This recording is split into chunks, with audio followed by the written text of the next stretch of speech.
Salut à tous et à toutes les amis, comment allez-vous? Bienvenue sur la chaîne de Sam Movie Show. Aujourd'hui on se retrouve pour la critique de l'épisode 16 de la saison 10 de Walking Dead. Un épisode en demi-teinte pour moi, je suis assez mitigé.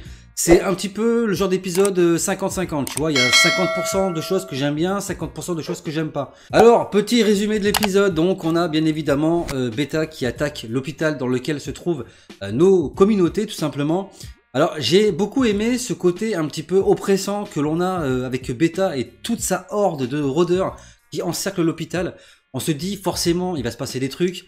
Il va y avoir des morts, il va y avoir de la tension, etc. Alors, il y a de la tension, il y a des morts, mais c'est pas trop ça, tu vois. Alors déjà, en termes de morts, on n'a pas grand-chose à se mettre sous la dent, soyons honnêtes. Et c'est un petit peu ce qui m'a dérangé dans cet épisode. Si on enlève la mort de Beta, on va en reparler, bien évidemment, mais si on enlève sa mort à lui, on a un random, je sais même pas c'est qui, et on a Béatrice, random Oceanside, qu'on voit 10 minutes en tout et pour tout dans chaque saison. Donc honnêtement ça m'a un petit peu gavé, il n'y a pas de mort à se mettre sous la dent, il n'y a pas de mort épique. On a Gabriel qui pourrait faire la mort épique de l'épisode en se sacrifiant, etc. Mais il est sauvé in extremis par Random Ninja et Maggie qui arrivent de je ne sais où accompagnés d'Aaron et d'Alden. Comment ils ont traversé la horde sans se faire voir, ils sont rentrés comme ça dans le bâtiment, on ne sait même pas comment, et ils sauvent in extremis bien évidemment Gabriel. Oh, j'ai trouvé ça dommage, j'ai vraiment trouvé ça dommage de les faire arriver à ce moment-là et de sauver Gabriel comme ça. Je trouve que ça gâche un petit peu cette scène-là dans l'épisode. Je pense que ça aurait été préférable qu'il meure parce que de toute façon Gabriel, il n'a pas grand-chose à apporter de plus dans la série. Je pense que son personnage, on a fait un petit peu le tour. Voilà, ça ne servait pas spécialement à grand-chose de le sauver à ce moment-là. Je pense que s'il était mort, au contraire, ça aurait rajouté une petite note, on va dire bénéfique de plus à mettre dans cet épisode. Et là, on n'a pas ça. Donc, aucune mort concrète à se mettre sous la dent. Beta, alors oui, alors Beta, on va en parler, mais Beta, je comprends pas. Sa mort, elle est expédiée, les shooters sont expédiés, la horde, elle est expédiée, et ça dure en tout et pour tout 5 minutes dans l'épisode. Hein. C'est-à-dire qu'on enchaîne, on a le sauvetage de Gabriel, on enchaîne directement avec la mort de Beta, et l'instant d'après, c'est Carol qui amène la horde auprès de la falaise, et voilà. On en termine avec la horde, on en termine avec les rôdeurs, on en termine avec les chuchoteurs, et on en termine avec bien évidemment Beta. Et je trouve ça vraiment dommage parce que ça a été tellement rushé, je comprends pas pourquoi d'ailleurs, en sachant en plus qu'il y a 6 épisodes bonus de plus derrière, donc qui vont s'associer à cette saison 10. Je pense qu'on aurait pu continuer encore davantage, notamment avec Beta. Parce que bon, on aurait pu se débarrasser un petit peu de certains chuchoteurs, d'une certaine partie de la horde, etc. Mais je trouve que c'est trop rapide. La mort de Beta, on l'attend quand même. On attend depuis des mois et des mois. Alors, certes, il y a le coronavirus. Certes, cet épisode-là aurait dû sortir depuis belle lurette. Et on n'aurait pas dû attendre autant de temps entre chaque épisode. C'est-à-dire entre l'épisode 15 et 16. Normalement, on aurait dû attendre qu'une semaine. Là, on a attendu 5-6 mois, je crois. Donc, forcément, on a beaucoup d'attente en nous, d'espérance pour cet épisode, parce qu'on a beaucoup attendu aussi. Est-ce que ça aurait été différent si l'épisode était sorti en temps et en heure?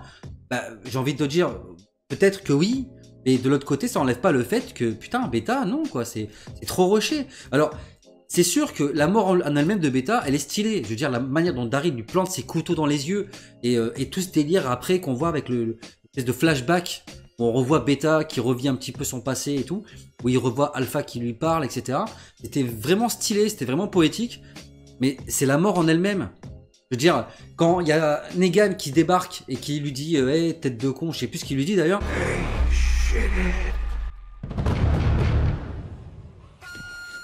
On voit Beta qui se retourne et qui voit Negan. Et là, t'as la musique qui se lance. Ça fait tatan, tatan. Tu t'attends vraiment à ce qu'il y ait un combat épique entre les deux. Et ça dure 5 secondes. Vraiment. Ça dure 5 secondes. Et puis alors, ce moment, mais extrêmement long. Franchement, je sais pas si vous avez remarqué. Hein, j'essaierai peut-être de vous le mettre dans le montage. Mais le moment où Beta lève son couteau et le moment où il est prêt à planter Negan, jusqu'au moment où Daryl arrive pour lui mettre un coup dans le bras avec son couteau pour l'empêcher de tuer Negan, et qu'après il lui met ses 2 couteaux dans la tête, regardez bien, il y a un moment où Beta, t'as l'impression qu'il est en pause, quoi. Il est comme ça, et il est bloqué, comme s'il attendait que Daryl réagisse, tu vois. J'ai trouvé ça assez mal fait, déjà. Mais c'est surtout que, punaise, j'aurais vraiment voulu voir Daryl et Negan affronter un peu plus davantage Beta, quoi. Alors, je demandais pas à ce que la scène dure 50 minutes non plus, tu vois. Mais ça aurait été bien, je trouve, que ce combat entre ces deux personnages-là et Beta, ça dure un peu plus longtemps. Je sais pas ce que vous en pensez, mais enfin, je sais pas, quoi. On nous tease Enfin, on nous a teasé cet épisode comme étant à la hauteur de Game of Thrones, etc., etc.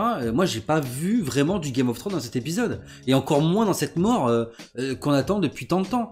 Vous imaginez, à l'inverse, si dans Game of Thrones, on avait fait la même chose pour le Clegane Boyle, si au moment où Sandor Clegane affronte la montagne, ça aurait duré autant de temps, vous imaginez un petit peu la frustration qu'auraient eu les fans. Salut, grand frère.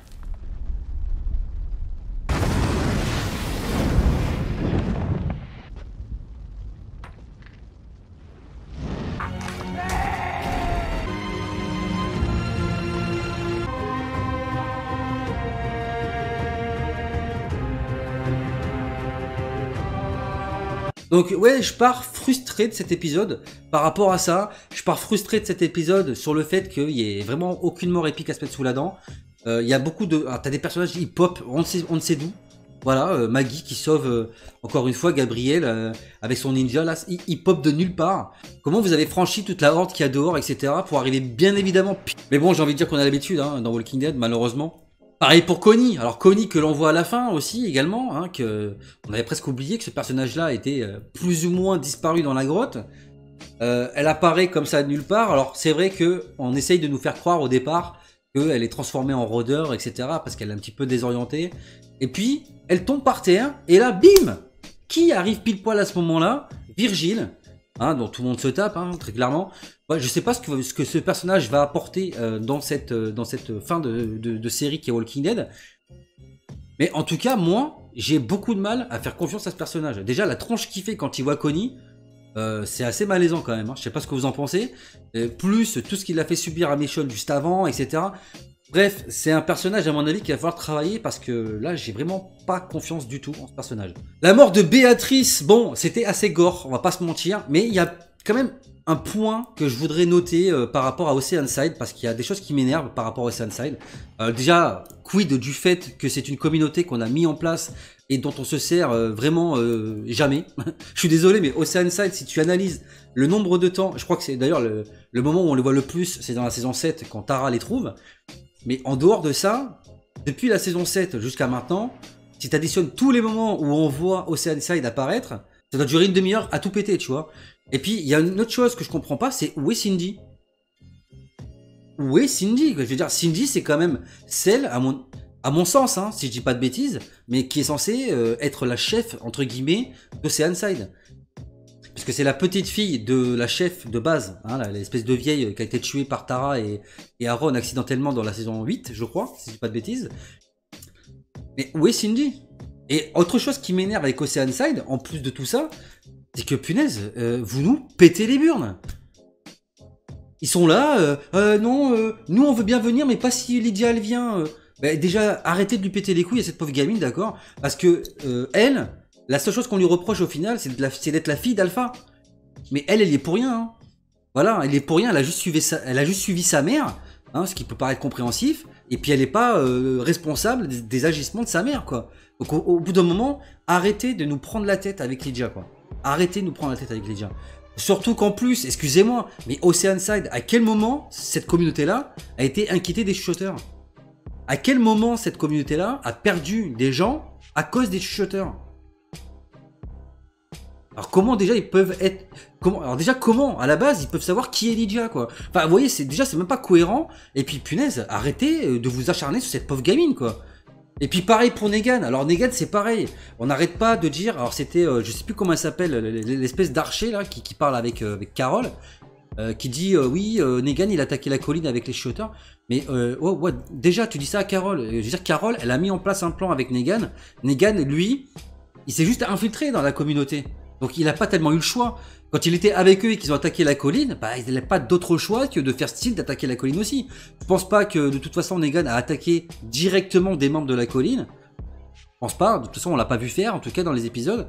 Et puis, oh les gars, si au jour d'aujourd'hui, les shooters c'est fini, c'est à 80% grâce à Negan. Faut pas oublier que c'est lui qui a tué Alpha, que c'est grâce à lui que Daryl tue Beta. D'accord? Et puis punaise... je pense qu'en termes de rédemption, il a suffisamment prouvé, en tout cas en ce qui me concerne, même si c'est vrai que par le passé, il a fait des saloperies, il faut pas oublier quand même qu'il a passé 7 ans en cellule, déjà, et qu'en plus de tout ça, il s'est racheté en essayant de sauver la communauté qu'il a emprisonnée, je le rappelle, en tuant la chef des chuchoteurs et en participant grandement à la mort de son second qui est Beta. Donc ça serait bien qu'on arrête de s'acharner d'une part sur Lydia et qu'on arrête de s'acharner sur Negan. Parce que ça commence à bien faire. Moi, les personnages qui font ça, ça me saoule vraiment, quoi. Surtout qu'en plus, ça vient de la part de personnages, excusez-moi, Oceanside, quoi. On les voit un épisode sur 12. Donc à un moment donné, calmez-vous, s'il vous plaît. Hein. Parce que bon, mais si même des gens comme Daryl et Carol arrivent suffisamment à faire confiance à Negan, parce qu'ils savent que c'est un allié de poids, passer à autre chose, quoi. Parce que, je veux dire, ça tourne en rond. Voilà, on le sait bien qu'il doit y avoir des tensions, etc. Mais voilà, il faut que ça soit bien amené. Là, c'est vraiment très mal amené. Et puis, c'est vraiment de la part de gens, pas trop grand chose à dire, quoi. Parce que je rappelle quand même, Oceanside a créé, dans la saison 9, pour ceux qui s'en souviennent, hein, ils ont créé un conflit intercommunautaire en organisant une vendetta, enfin une espèce de vengeance, en éliminant, sans en parler à qui que ce soit, les Saviors. Ce qui amènera par la suite à la rébellion des Saviors et au final à leur quasi-disparition, hein, on va pas se mentir. Donc ils ont quand même pas mal foutu la merde. Donc qu'ils se permettent de la ramener comme ça, je pense que à eux aussi, on pourrait leur dire au bout d'un moment, vous avez aussi votre part de tort, quoi. Bref. Après, il y a tout le côté, c'est vrai qu'il y a des côtés assez sympathiques quand Daryl pose la main comme ça sur la vitre en l'air de dire adieu presque à Judith, alors que nous on sait très bien que Daryl il risque rien, et c'est un petit peu également pareil pour Carol. Quand on la voit arriver au bord de cette falaise, on sait très bien qu'elle va pas se foutre en l'air.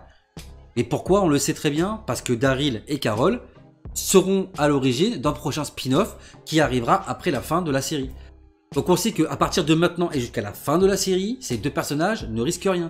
Et c'est là qu'il y a un petit problème, c'est parce qu'en termes de communication, je trouve c'est complètement stupide de faire ça, parce que nous utiliser déjà des spin-offs avec tel ou tel personnage, en sachant que la série est pas finie, le problème c'est qu'on sait très bien que ces personnages-là, ils vont rien lui arriver. Donc à chaque fois qu'on va nous mettre ces personnages-là dans des situations de danger, de tension, etc., on sera comme ça en mode, ouais.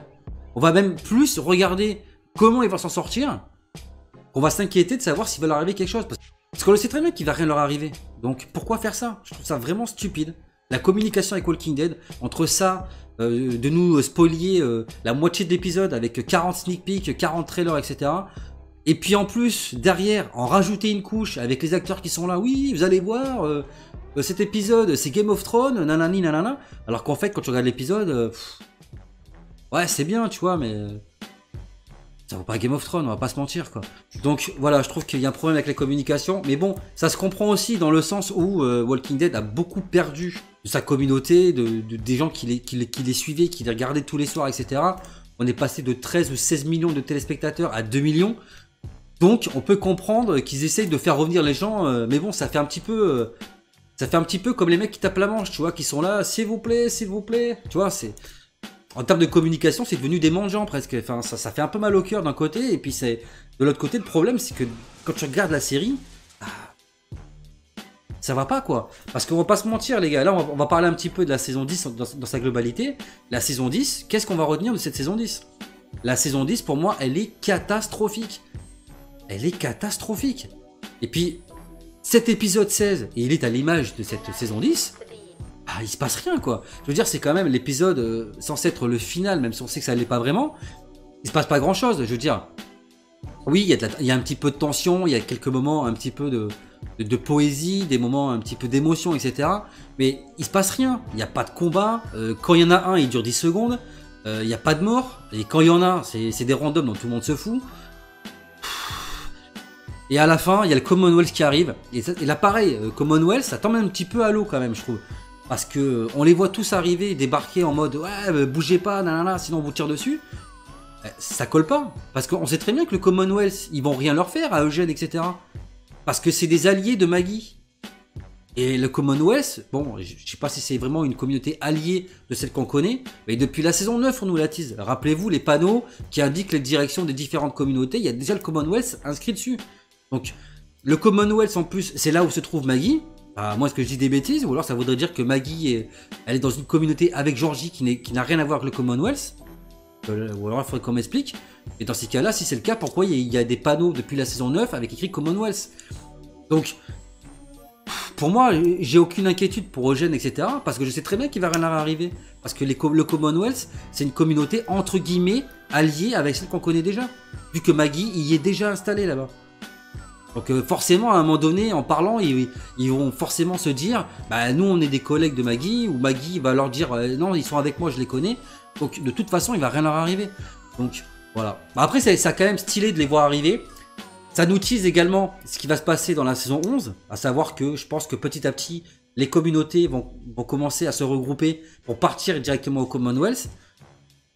Est-ce que ça veut dire que Alexandria va être mis de côté? Enfin, on va la laisser tomber. D'ailleurs, c'est, je crois, la seule communauté, pas le seul endroit en tout cas, qui n'est pas encore tombé. Et si je dis pas de bêtises, il me semble que dans le comics, elle tombe. Cette communauté tombe. Et c'est pour ça que d'ailleurs, ils sont obligés de partir d'Alexandria pour aller au Commonwealth. Et le problème, c'est que là, dans la série, bah, j'ai pas l'impression qu'Alexandria va tomber aux mains des chuchoteurs, quoi. Alors, ils ont été envahis. Hein, on l'a vu dans l'épisode. C'était dans l'épisode 15 d'ailleurs, je crois, où justement Beta arrive avec toute sa horde à Alexandria. Et comme ils voient que personne n'est plus à Alexandria, ils se barrent ailleurs. Et donc, du coup, bah, Alexandria n'est plus envahi de rôdeurs. Donc, techniquement, ils n'ont aucune raison de laisser tomber Alexandria. Bah, je sais pas trop comment ça va se passer hein, pour la suite dans le Commonwealth. En tout cas, pour cet épisode-là, moi j'étais quand même pas mal déçu. Il y a de très belles choses, c'est vrai, mais il y a beaucoup de points négatifs qui m'ont fait un petit peu sortir de l'épisode par moment.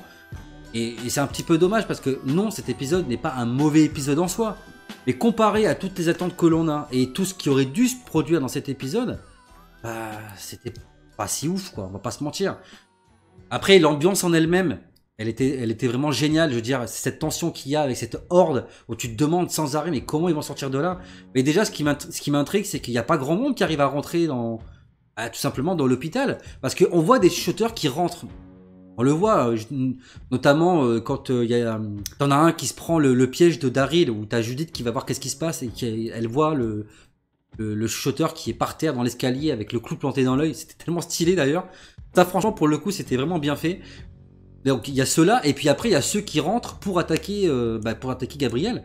Mais je sais pas, ça vous a pas paru bizarre qu'ils en profitent pas de pouvoir rentrer justement dans le bâtiment, faire rentrer leur horde? Il n'y a aucun rôdeur qui rentre dans l'hôpital. Tout le monde est sorti de l'hôpital sans que personne les voie. Par où ils sont passés, on sait pas. Bah, je trouve qu'ils se sont quand même sortis très vite de cette embuscade. C'était voulu, parce que s'ils sont allés là, c'est parce que eux, ils avaient déjà prévu tout un piège, etc.